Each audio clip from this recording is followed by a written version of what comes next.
চলতি বছরে এনসিটিবির পাঠ্য বই ছাপার কাগজ থেকে 400 কোটি টাকার বেশি কমিশন বাণিজ্যের অভিযোগ উঠেছে এনসিটিবির কয়েকজন কর্মকর্তা সহ গাজী সালাউদ্দিন আহমেদ তানভীরের বিরুদ্ধে।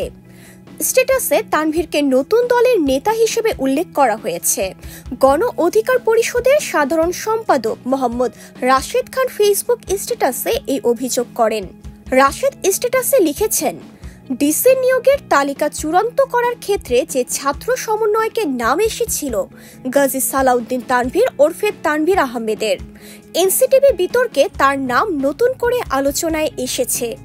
চলতি বছরে এনসিটিবির পাঠ্য বই ছাপায় কাগজের বাজার দরের চেয়ে টন প্রতি 15 থেকে 25 হাজার টাকা বেশি দিতে হয়েছে মুদ্রণ প্রতিষ্ঠানগুলোকে। নির্দিষ্ট প্রতিষ্ঠান থেকে কাগজ না কিনলে বই ছাপার ছাড়পত্র মেলেনি। তিনি আরও লিখেছেন, আমি তথ্য পেলাম নতুন গঠিত রাজনৈতিক দলেও তার নাম অন্তর্ভুক্ত রয়েছে। তিনি যুগ্ম সদস্য সচিব হিসেবে দলে পদ পেয়েছেন। আমি সাংবাদিক ভাইদের বলবো, গাজী সালাউদ্দিন তানভীরকে নিয়ে আপনারা বিস্তার অনুসন্ধান করেন।